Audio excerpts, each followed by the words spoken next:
Let's try out Henry Brand's ELECTROMENCE.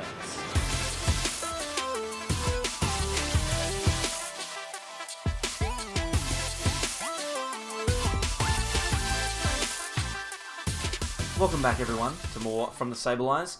I'm Mitch, and today my voice is very croaky, so you might need to bear with that for a minute, but we are going to be taking a look at a list that Henry Brand has been testing out on his Twitch stream, twitch.tv/BenryTCG, if you're interested, and that is ELECTROMENCE. I think this one also came up recently on Omnipoke, so I feel kind of awkward, but that's okay. We'll do the list anyway. We'll take a look. Now, I know Henry has made some edits to this list before the recording of this video, but we will start with the place that he started, because it's always more interesting to take a look at that deck building process. This list is pretty consistent, and it's going to be able to do the job for you for Salamence Vmax. We'll jump across to the list and see exactly what it looks like and how you can win some games in just a moment. But before we do, if you'd like to subscribe, that would be really greatly appreciated. It's free, only takes a second, and you can always unsubscribe if you like.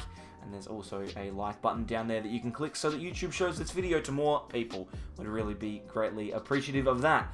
Anyway, let's take a look at the list and see exactly how Salamence Vmax is going to work. This voice is absolutely horrible. I hope you're bearing with me. I am trying my very best. We've got some Salamence this morning to take a look at. Salamence V, obviously a very cool card. Transflight does 30 to each of your opponent's Pokemon, but what we're looking at is Salamence Vmax. Vmax with Twin Sonic and Max Wing is actually a really potent combination. For 1 energy, we can do 40 damage to 2 of our opponent's Pokemon, including the active, and if we do the active, then we can get some modifiers to damage by using powerful colorless energy. We'll talk about that more in a minute. And then Max Wing does 240 damage, and we can't attack with Max Wing next turn. So what we're going to try and do is we're going to start off by placing some damage counters around the board with Twin Sonic and set up some knockouts for our Max Wing towards the end of the game. Now we've got a 3-3 Salamence line in this particular list. You could potentially see 4-3 in other decks, but I think 3-3 for the moment is a perfectly acceptable place to be. We do really want to get an energy attachment on Salamence early though, so I could see a 4th one, but 3-3 seems to work for the moment. We do want to start off with Jirachi, so we have 4 copies of that. Stellar Wish, obviously very, very powerful. Obviously the escape board doesn't exist anymore in this format, so we need to rely on Switch and on Super Scoop Up. Not Super Scoop Up, Scoop Up Net, sorry. And we do have 1 air balloon for extra retreat as well, but that won't go on Jirachi. Jirachi, instead we're going to Scoop or Switch. That is going to be the way we're going to get that into the right spot. We've also got Zigzagoon in the deck. Headbutt Tantrum is going to be very, very handy to get extra ticks around the board, make those numbers a little bit nicer for Max Wing. Pokemon like Eternatus VMAX having 340 or 330 HP, whatever it is, they're large at the moment, so we want to make sure that that 240 is as close as possible. Zigzagoon can help out with that. The rest of the engine for building these Salamences up, 2 Dedenne and 1 Crobat. Crobat, obviously, the new draw support Pokemon in the format. Dedenne, a classic though, having 2 copies of this means that you're always going to be able to have a draw out to cards. Now, a couple of extra little techs. We've mentioned that this is ELECTROMENCE, so we have Tapu Koko. We can accelerate some lightning energy from the discard pile to a Salamence, which means we can power up a Max Wing in 1 turn, which is something that you wouldn't be able to do otherwise. We can Dance of the Ancients 1 lightning on and then attach a copy of our triple acceleration energy, and we can get to that Max Wing straight away. So Tapu Koko will do the job here, and it also means that we've got a couple of very interesting things we can do. Firstly, the Dedenne GX is our only GX attack in the deck, so Tingly Return is an open and viable option to us. We could use that to potentially deal 50 damage and bring Dedenne back to our hand. I really actually like this as an option. It means that you can potentially draw some more next turn, or you can get some dangerous prizes off of the board.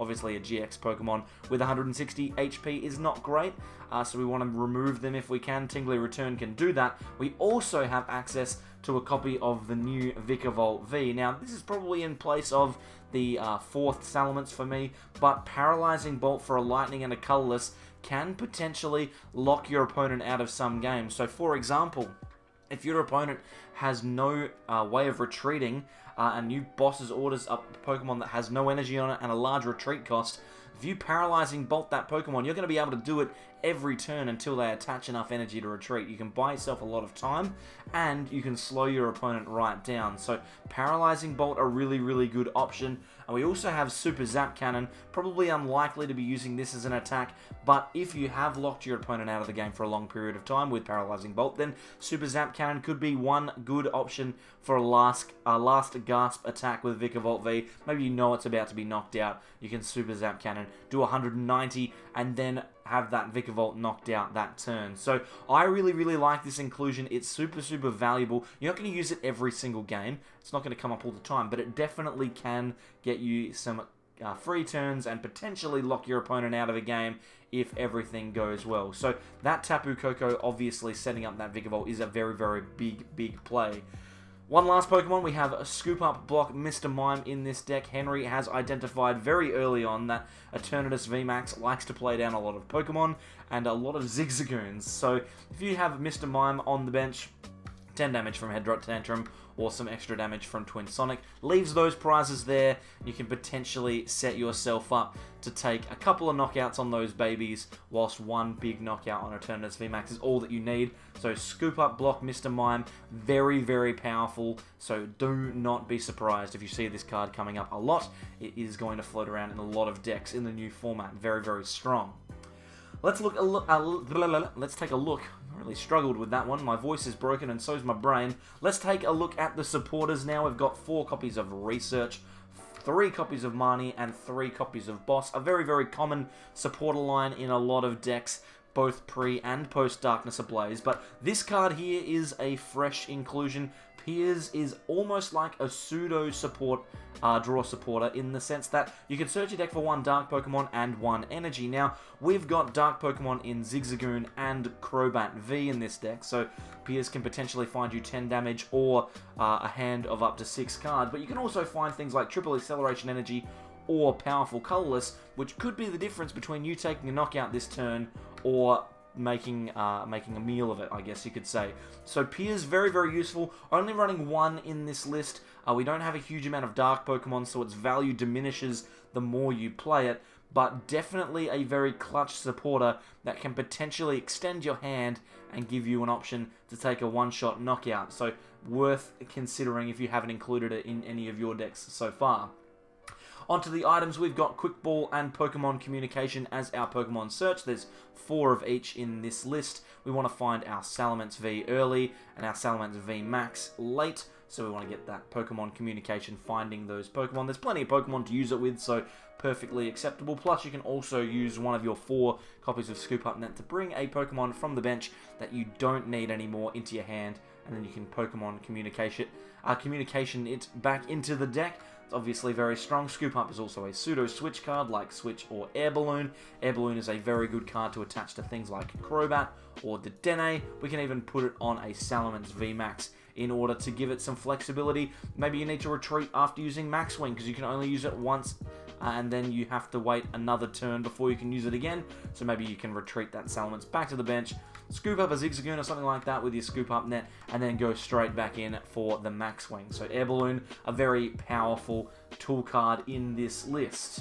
We also have 2 stadiums. We're playing Viridian Forest here. It's going to help us find one of our 4 copies of Lightning Energy. Viridian Forest, very, very powerful. Also at discarding those Lightning Energy so that Tapu Koko Prism can potentially put them back into the field of play. So definitely worth considering. Also, do remember that when you have Viridian Forest in play, that your opponent will be able to use it as well. So don't play it down. If you know your opponent needs an energy to win next turn, make sure you try and keep that in your hand until you absolutely need to play it, or let your opponent discard it and move on with their life.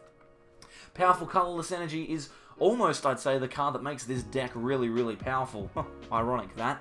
Powerful Colorless Energy gives you 1 Colorless Energy attachment whilst also increasing the damage that you deal by 20. This is very, very similar to the Strong Energy, which used to be attached to fighting Pokemon, and that was incredibly powerful. So this card also is going to be a very, very strong one. Means that Twin Sonic is doing 60 to a Pokemon in the active, and Max Wing is doing 260. If you can get an extra powerful Colorless, 280 is not out of the question. So you can potentially use Twin Sonic, place 40 on an Eternatus, maybe get yourself a second powerful colorless and get that knockout that you need. We also have triple acceleration energy, which is mainly to fill out that cost of max wing, right? There's 4 of them, which means we're going to be able to attack potentially 4 times with max wing, but we do need to remember that triple acceleration energy firstly gets discarded at the end of our turn and also cannot be attached to any of our other Pokemon. So we need to make sure that we've got them for when Salamence Vmax is in play. Sometimes you find yourself with a triple acceleration in your hand on the first turn. You got to research it away. It just has to happen because that triple excel is obviously only useful in specific circumstances. So there you go. This is the list. Salamence Vmax is incredibly powerful. We're going to show off another deck with Salamence Vmax down the line. It's going to have Porygon Z in it, so maybe we can attach 4 powerful colorless in a turn. That seems pretty strong. But for the moment, this seems like a really, really strong version of this deck. Hopefully you've enjoyed it. If you want to see it in action, we will have some more videos on the channel very, very soon where we'll show off some gameplay with the decks that we've been featuring so far. Obviously need to finish off with the Players' Cup tournament before we get on to that testing. But you can also see it live on the Twitch channel, twitch.tv/thesableyes. There's a link down below. We stream there Monday, Wednesday, and Friday, so you can come along and see me specifically. I'll be there every time, as well as a couple of other people testing some of this format out, I guess you could say. It's pretty much what we're going to be doing on Tabletop Simulator. So we'll see how we go with that. Anyway, this is the list. I think it's really, really strong. I think it's a good effort. If you have enjoyed this video, I'm not going to go back to the original page. I probably should. If you have enjoyed this video, please subscribe. There's a button in the top right-hand corner to do that. On the left are some videos that YouTube thinks you'll like. And down the bottom right, there's a playlist for more of our Darkness Ablaze stuff. I think that's probably what's down there. I'm not sure. I haven't put it there yet, so we'll have to wait and see. Anyway, thank you very much, everyone, for coming along. Hopefully my voice is better by the next video, and we'll see you next time for more from the Sableyes. Bye.